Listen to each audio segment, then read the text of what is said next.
So today I wanted to talk to you guys about open source software. So just a quick question before I kind of get started. Who is utilizing open source in one way or another already? That's excellent, right? That's pretty much everyone in the audience. That's amazing. And that's the kind of that's what I expect to see nowadays, right? Every developer should be getting involved in open source in some way or another. But many developers don't know how, or thank you. Many developers don't really know how to get involved or how to get started or that kind of thing. So what I want everybody to do is kind of go away with a better kind of knowledge of open source, how you can get involved in other people's projects, and how you can lead to better software of your own projects through open source, right? So we'll dive right in. Does anybody know what that image is, by the way? Exactly, right, that's awesome. So who's heard of the Go programming language? Again, quite a lot of people, that's amazing. So Go is a really fantastic imperative programming language invented by Google. The reason that's up there is because that language is an open source language. All right, so the core team of Google, the Go guys, Rob Pike, etc., Andrew Durand, encourage developers from the wider audience to get involved. All right, this is the kind of open source ethos around things. So that's why I wanted that image, not just because I love the programming language, but just because it's a good kind of open source thing. So the biggest question you can ask really is, and most of you obviously know the answer to this, is sort of what is open source? Yeah? So open source can be boiled down to three things, right? It's software that can be freely used, software that can be freely changed or modified, and software that can be freely shared or distributed. Yeah? Everybody familiar with that? Does that make sense to everyone? I agree with that. I think that is what open source is, but I don't think that's what open source means, okay? To me, open source is about these three things. It's an ideology, okay? It's the idea that we want a world of better software through opening up our contributor pool to more developers and getting more people involved, right? It's a focus on code. At the end of the day, open source software all bubbles down to our repos of source code, yeah? And it means community. And this is something that I will be driving home kind of a lot in this presentation, in this talk. Community is the biggest kind of factor of open source software. It really, really is. And I'll kind of explain that and show you what I mean as we go through. But does everyone kind of agree a little bit more that that's what open source means? I thought so. Okay, so we'll kind of get into a bit more of the technicalities of open source now. And again, one of the biggest questions that comes up is licensing. You can get yourself in a lot of trouble if you don't license your product properly. This is very, very true, okay? So I just want to quickly browse through a few of the main licenses that you'll come across when you open source your projects. There are literally hundreds of licenses available, because almost anybody can make a license and submit it to the licensing committee, and then they can accept it. But there's kind of three main ones that you'll come across in modern web development, or modern software development. So I'll kind of go through those and explain them a little bit. So the first license that everybody will come across is the MIT license. Okay? Everybody seen the MIT license? Yeah, pretty much everyone, right? So again, the MIT license is the license you'll see most often if you use sites like GitHub or distributed code repo sharing websites, things like that, because it's the default license that they want you to use. And what the MIT license says to me is, I want to keep things just free and permissive and super easy, okay? What it basically means is it lets people do anything they want with your software as long as they always provide an attribution back to you as the main developer in the repo somewhere, okay? So if my copyright notice was in there to say this was written by Robin Johnson 2013, whoever redistributes that software must also keep that copyright term in there, okay? But they can do anything they want with the software, right? Again, I'll get a bit more into these in the next slides.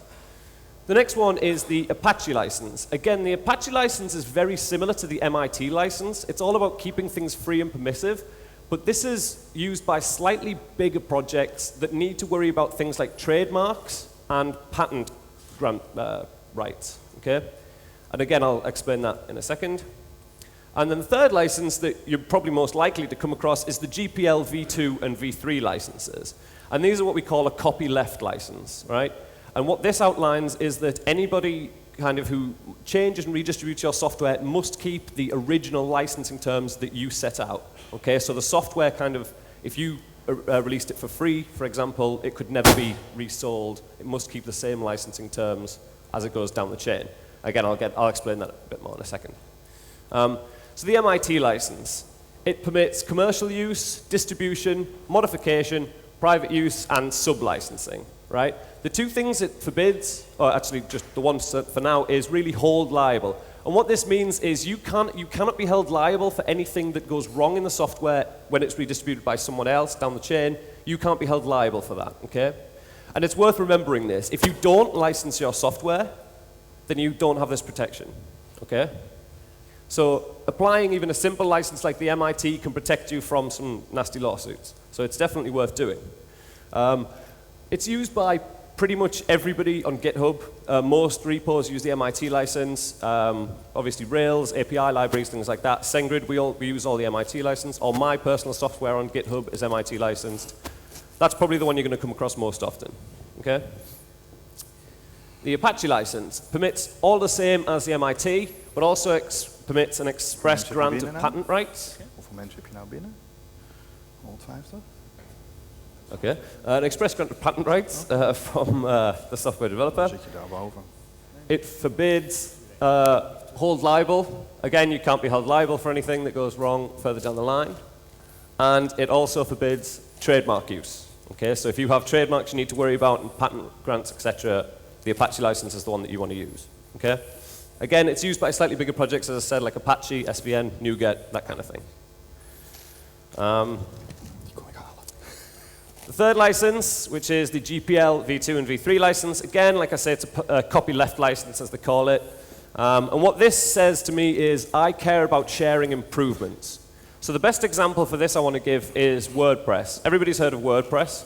They use the GPL v2 or v3 license, and what that means is that nobody can ever take the WordPress code base and resell it, okay? Because it was originally distributed as free software, nobody can sell the WordPress code base. Now that doesn't mean they can't do software as a service, right? You could offer hosted WordPress, that's different. You're not taking their code base and selling it, you're selling the product as a hosted service, right? But if you were to take the code base from WordPress, try and resell it, you would not be allowed to do that because the GPL license states that it must be re-released as free of charge as it was originally. Okay? Does everyone understand that? Yeah? Okay, perfect. So the two things to note about the Apache and the GPL license, for those licenses to be valid, you must keep a changelog in your software repo, which we should all be doing anyway, right? If we have an open source project, we should be keeping a changelog. It's super simple, and it makes sure that everything remains clear and decisive, and everybody can see what's happening at any one time, yeah? So we should be keeping a changelog. You must apply a license file to any license. For instance, the MIT license, you just need a little text file that says license.txt, whatever, and you can apply that. For the GPL license and the Apache license specifically, Apache recommends you also put a little bit of sort of a little text excerpt in every code file that says copyright this license. I'm sure everyone's seen that. That's sort of not necessary, but it's recommended. Okay, you don't have to do that, but it is recommended that you do. All right, so we've covered kind of the what of open source, kind of what it is and what the licenses are. As I say, there's a lot more licenses. If you have any more questions, like hit me up afterwards if you want to ask about licenses, but there's a lot available. So we've thought about the what of open source, so let's talk about the whys. All right, why open source? Okay. So, why not? Well, the biggest question I get asked is, much of the time, why should I contribute? Why should I give my time and contribute to open source projects that I don't own? Well, for me, it's for these points. To make a world of better software. This is a point that rings home with every developer, okay? When we get involved in somebody else's project, we're patching a bug, okay? Or we're fixing something, or we're improving a feature. This is all for one common goal, to make better software, okay? We're improving a project, right? This is why we should get involved. To share knowledge amongst fellow developers. My favorite part of my job is this, right? It's teaching. If I can teach people anything, if you take away anything today that you've learned anything, then that's me having a good time, right? We should always try to be sharing knowledge. And getting involved in open source projects, we can do this. If we can fix a bug that the software owner couldn't fix, they can then learn from our code, okay? They can learn what you did to fix that bug, they can take that away, and then they'll be able to avoid the bug in future or patch the bug in future, right? By contributing open source code, people can learn from our code forever, okay? So that's one of the biggest reasons we should do it. To help a project reach its goals, how many people have found a project such as a Ruby gem or a Go package that's not quite finished but you wanted to use it? Who has then gone on and helped them finish that package so you could use it? That's amazing. That's what we should be seeing, right? It's almost like a selfish wand, right? If I see a Ruby gem that's not quite finished but I want to use it, I'm going to help them finish it just so I can use it. But at the same time, you're helping them finish a big project that hundreds and thousands of other people can use, okay? We're giving back to the community in a huge way here, okay? So helping a project reach its goals is a fantastic reason to get involved in open source projects. If you see a project that you think you can help on that isn't quite finished, get involved. Write a couple of lines of code, write some tests for them, something like that, okay? To sharpen our skills. This is something that we do as developers every day, right? We write code every day, we practice every day, we get a little bit better every day, hopefully. Contributing to open source projects, we learn new things, right? We write new software, we write new tests, we use new libraries, okay? Sharpening our skills all the time.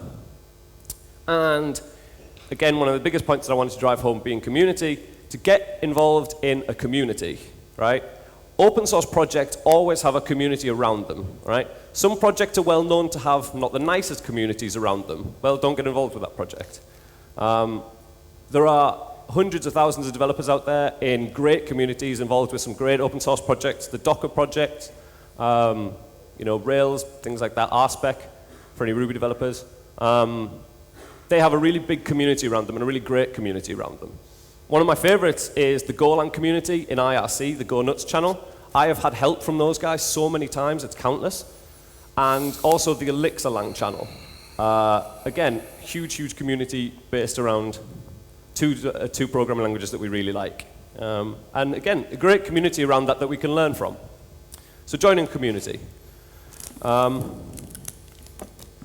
get that one. So why should you, as a developer, open source your projects? Another question I often get asked. Again, the biggest point here being is to share knowledge, okay? By open sourcing your project, people can view that project and they can learn from it, okay? They can see your code, they can see what you've done, and they can learn from that, okay? They can also reuse your code or get inspired from your code to use in their own projects. Again, we're sharing knowledge by open sourcing our code. Releasing something that, as a product that people can use is one thing.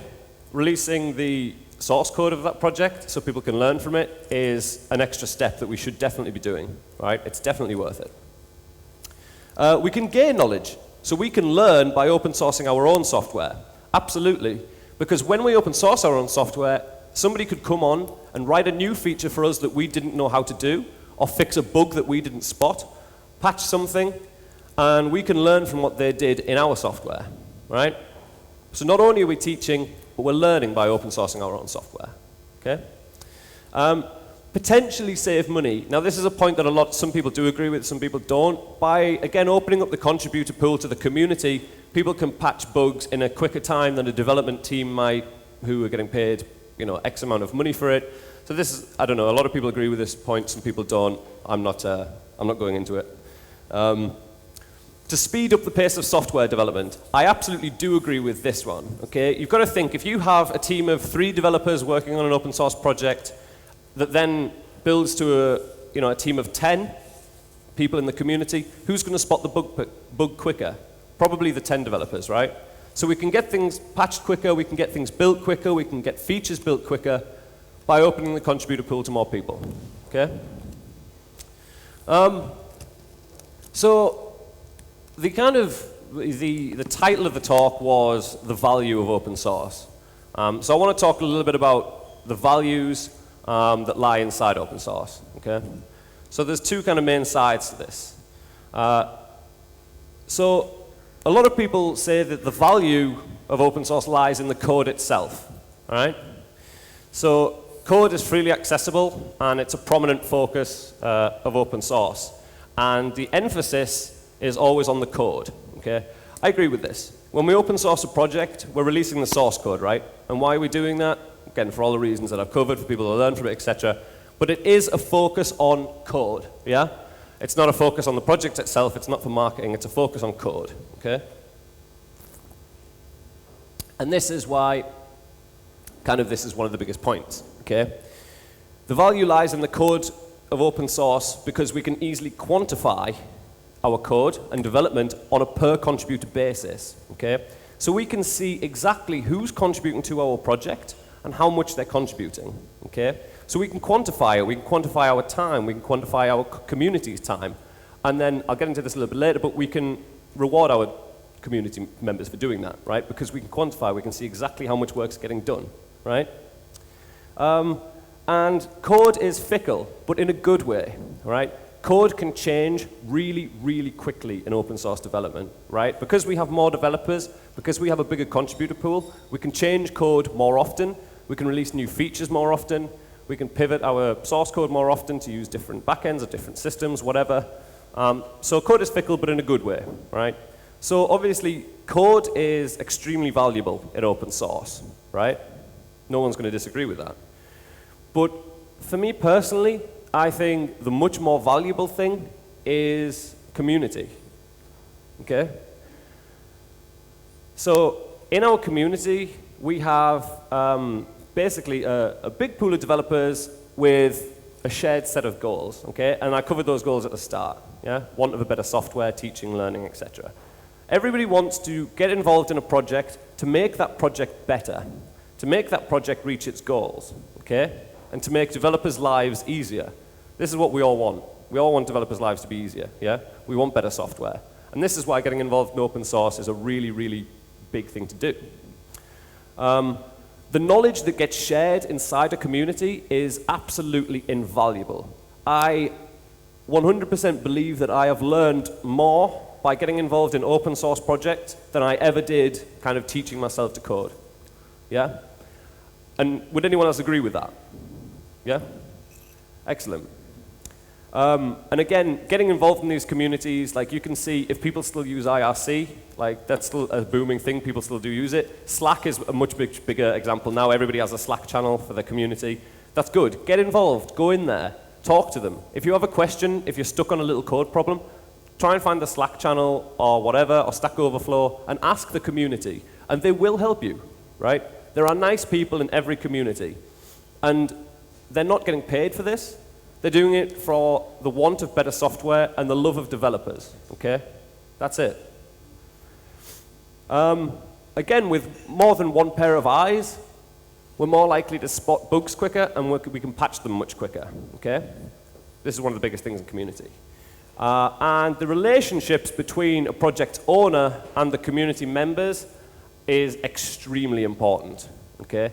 There are too many open source projects out there where the owner of it doesn't communicate to his community members whatsoever. He has a pull request, he just denies the pull request and doesn't comment whatsoever.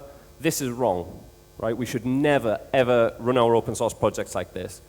If someone is nice enough to go into your repo and send a pull request because they want to improve it, if their code's not very good, be nice, right? Don't just deny the pull request and don't say anything. Chat with them about it. Say, okay, I've seen that you wanted to write it this way, but we stick to this spec. Help them with it, okay? Because they're helping you. Don't just deny the pull request and say anything. Don't say anything, sorry. That's the worst thing we could do, okay? So again, the relationships between community members and project owners are incredibly important in the community, right? The value of community, again, bubbles down for me for three things. Inclusiveness. Everybody out there in the world who has the internet, GitHub, and some kind of code editing software can contribute to our software if our repo is open, okay? So we have that level of inclusiveness, right? Everybody can get involved. Transparency. everybody can always see where a project's going, okay? We can see how a project is doing. We can see if a project's, kind of advancing as fast as we'd like it to. We can see if V4 of Rails is going to suck, or if V3 is going to be better. We can always see this because we can see a changelog that's happening. We can see plans because we try and keep things transparent, right? And this is one of the things we should always do. If we have open source software and you have a community around it, keep things transparent so everybody can always see where your software is going, right? And they can help you get it to that point, okay? And equality. This is like the biggest point on this slide. Everybody who contributes to your repo or to your software should be treated as equal. There shouldn't be anybody who's an owner of the project, other than, of course, the person who created it. They're the creator, right? But no one should have any set out roles, okay? Nobody should own parts of software. That can lead to problems, right? Nobody should be treated as like a noob developer, right? Everybody, if they're going to come on and they're going to contribute code, treat them nicely, right? Speak to them, okay? And again, if the code's not quite good enough, we don't have to accept their pull request. We just need to talk to them about it, yeah? So again, equality. Everybody should be treated as equal in any good open source project. Big, big, big point. Can't drive it home enough. So we talked a little bit about the values. Most people will kind of know the tools that I'm about to talk about. For those that don't, have a look. So obviously, when we have open source projects, much like our project at work, if we work in any kind of software industry, we need tools. Okay, we need tools to help us release our software and build, etc., and manage. Who hasn't heard of GitHub? Who hasn't? All right, a couple of people haven't heard of GitHub. Pretty much everybody else has. That's a very, very common kind of response. Everybody's heard of GitHub generally. For those who don't know, GitHub is an open source kind of software sharing platform where people can come and see your software, contribute to it, etc. Everybody else kind of knows what it is, so I won't really go into it that much. But the reason I like this slide is that slogan at the bottom, okay? Building software better together, right? That is like encapsulating everything that I love about open source in one small sentence, yeah? Building software better together. Improving our software, building better software by building a community and getting more people involved, okay? I love that slogan. I think it's absolutely fantastic. Again, everybody uses sort of GitHub, or most people do. We do. We use GitHub for pretty much everything. For people who don't want to use GitHub or want a lot of private repos for free because they don't want to pay for GitHub private repos, we have Bitbucket. But you shouldn't have private repos, should you? Because it should be open source. No, I'm kidding. We can't open source everything. Again, I'll talk about that in a bit. But Bitbucket is an alternative to GitHub for anyone who doesn't know, but with a very, very similar principles. Again, just an online code sharing community, etc. Now, we do need to manage our projects, okay, as open source software. If you work in the software industry, no doubt you've come across hundreds of thousands of different project management tools that we can use, but we also need them in our open source communities, yeah? So there's projects like Redmine, an open project, a little bit old school, but they still work, right? As far as I know, there aren't kind of anything replaced these with nicer UIs yet. If there are, please do tell me because I'd like to know about them. But Redmine open project, again, old school, but they work. And again, like any project, we need to track issues. Okay? A lot of people just use GitHub to keep a track of issues, but we should keep something like a wiki. All right? We should have an external wiki of our project that people can get involved. Issue trackers. And we should have milestones and roadmaps. Again, this is the transparency of our software. If we keep a roadmap, we keep a change log, and we keep milestones, people can see exactly where our software is going. Yeah? So, open source, again, has grown kind of massively in the last 10 years, okay? And it's still getting bigger and bigger and bigger. There are more repos every day, obviously, on GitHub. So, who are the kind of companies embracing open source? The main companies, obviously Google, SendGrid, I'll just get all these up, I hate animations. So, Google, obviously, they they have a lot of open source. They contribute to open source like a hell of a lot, right? SendGrid, all of our API libraries, etc., all open source. We release open source tools for developers so they can use them too. GitHub is actually open source itself, its own platform, and obviously it's about open source. It is open source. SoundCloud, they have dozens of repos that help developers, tools, database interfaces, things like that to help developers. Docker, everybody's heard of Docker now. Again, Docker's all open source, written in Go, which is fantastic, etc. Now, there's two on there that I wanted to talk about, and I'll talk about in the next slide too. Those being MongoDB and Couchbase, because they have very, very interesting open source models, okay? Because they're enterprise companies who have an entirely open source code base, right? And a lot of people don't really know how that works, okay? So their entire code base can be downloaded for free, but they also make millions of dollars. So how do they do it? Well, it's a myth that you can't make money from open source software. You absolutely can, and hundreds of thousands of people do, right? We use what we call dual licensing. And we can have our entire code bases online, or much of it. Sometimes we can't release the entire code base. Again, not everybody can. But we have most of, or all of our code base available online, but we also have a separate license that governs the use of, for instance, software as a service, or something along those lines, all right? So even though our code base is available for people to go and download for free, we can offer software as a service, or support, engineering integrations, that kind of thing. And that's how Mongo and Couchbase make their money, okay? So even though you could go on to Couchbase's GitHub and download the entire database for free and use it for free, they charge for things like support, engineering, application monitoring, and things like that, okay? So this is the dual licensing model, right? We can license our code base of our software, obviously with whichever license applies to us, probably GPL or Apache in these cases. And then we can license our software as almost a reseller of ourselves, okay? So on a monthly basis, a software as a service, okay? So again, the big point here being open source software does not mean it has to be free of charge, right? Open source means the code base is open source and nothing more. And there's a community, hopefully, okay? So again, we can absolutely make money from open source software, 100%. So I want to kind of get into the biggest bit that I kind of want you to take away from this is getting involved, okay? So how can you go away and get involved in open source if you're not already doing so, or if you are doing so, how can you get a bit more involved, right? Because we always can.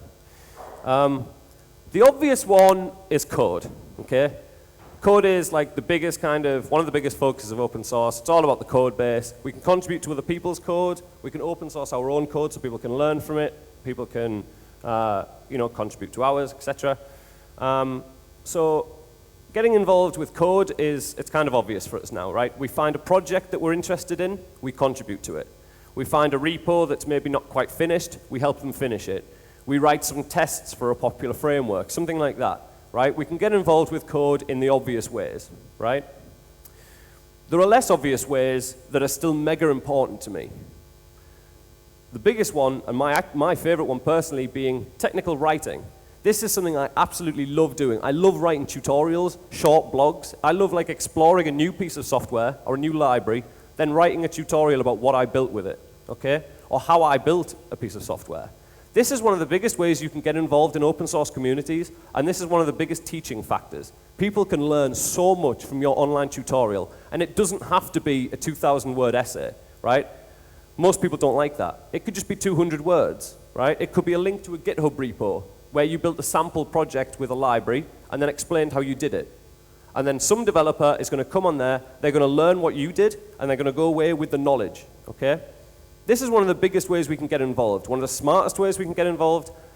It doesn't take long. It takes an hour to knock up a really good kind of tutorial, minus the software development time, of course. And then we can share it with the world, and people can learn from it, okay? So technical writing is my personal favorite and one of the biggest ways we can get involved in open source, yeah?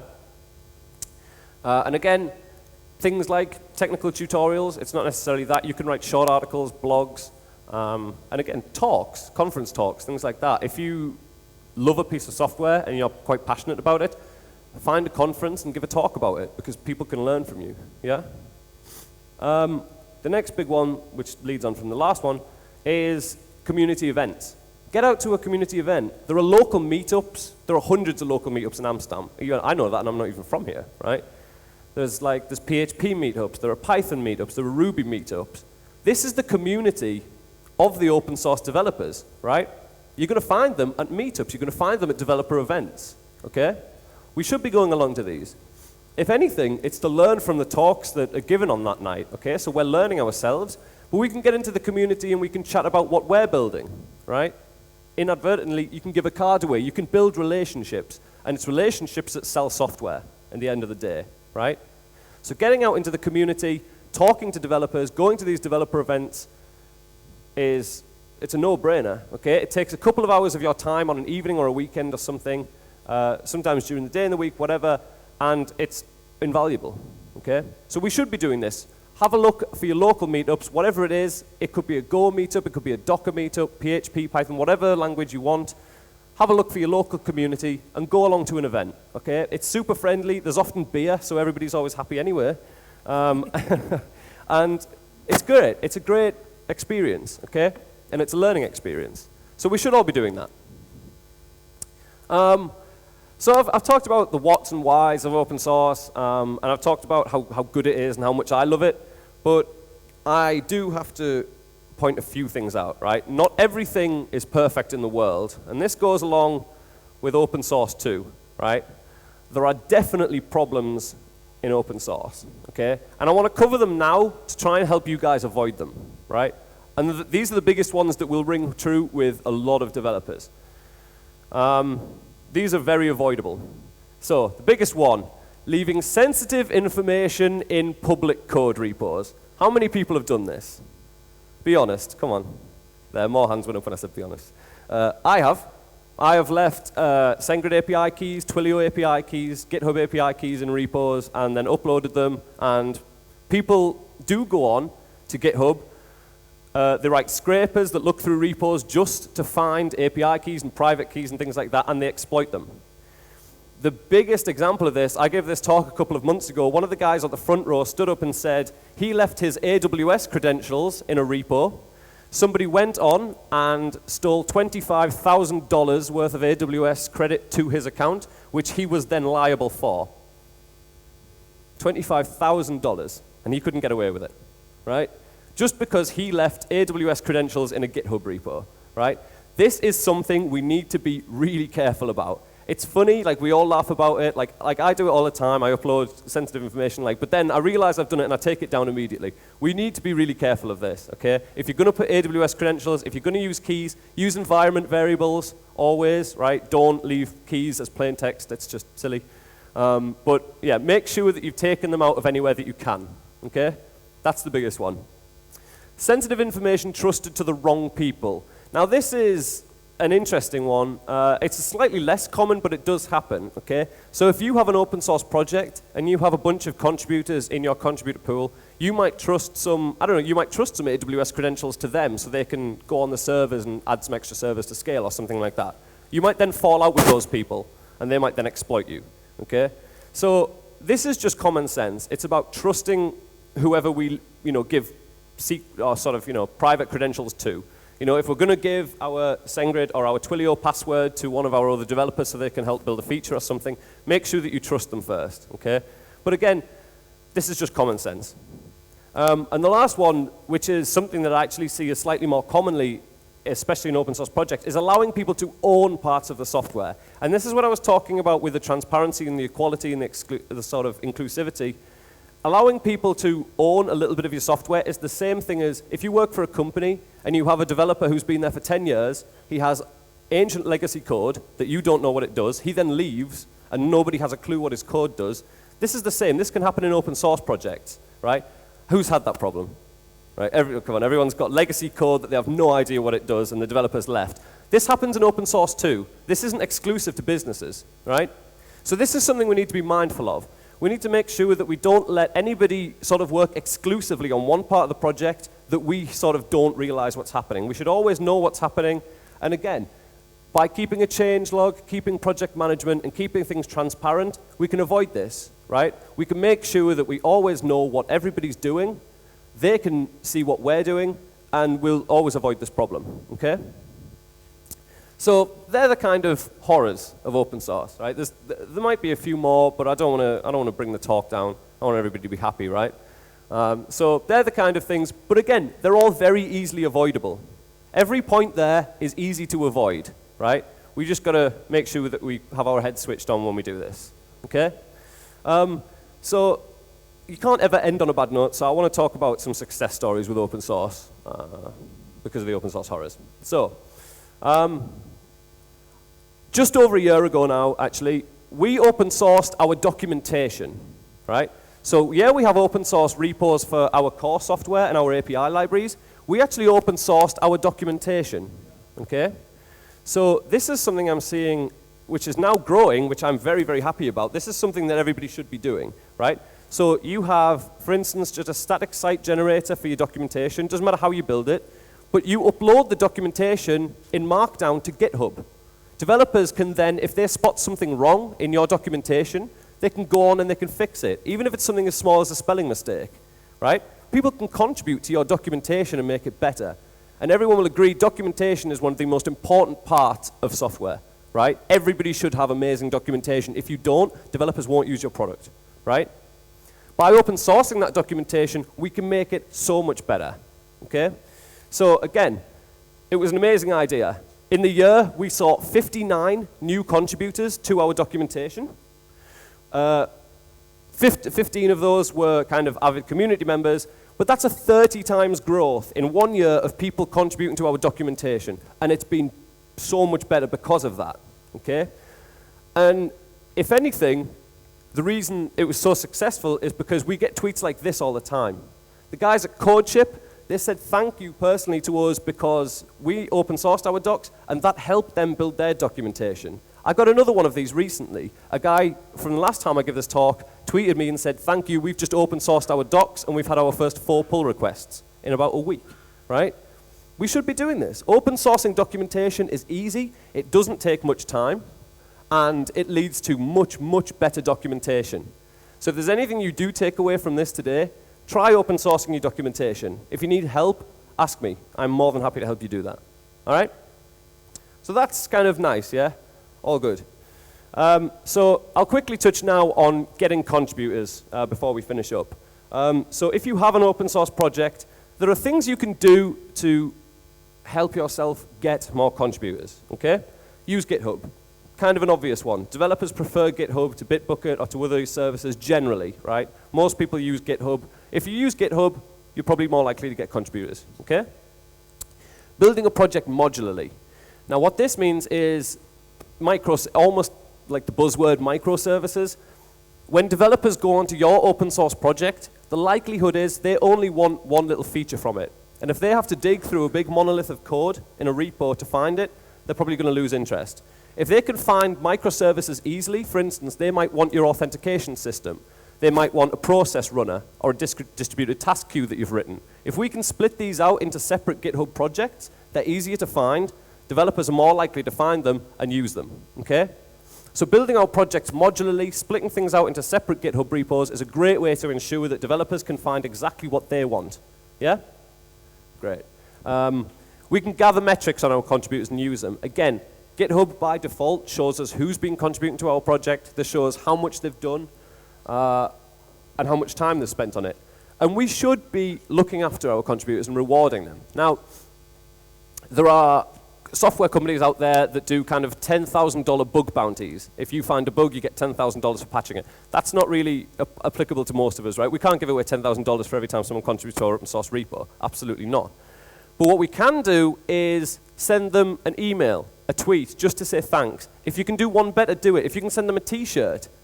We, at SendGrid, we have little badges, just little badges that stick on someone's bag that says SendGrid contributor, and we send it to every single person who sends in a pull request that gets accepted, right? Look after your contributors, because it will lead people to want to be contributors on your software, okay? Look after them, reward them. Even if, as I say, it's just a thank you in an email or a thank you in a tweet, talk to your contributors, look after them. So that's pretty much, I'm told I haven't really got that much time left, so that's pretty much what I've got for you today. If you have any questions, I'm more than happy to answer them, and I'll be around all day if you want any more help. Tweet me at RBIN or email me, robin@sendgrid.com. I'm more than happy to answer any questions you have and help you get set up in open source and more involved in open source. But thank you guys so much. Thank you. Thank you very much, sir. Thank you.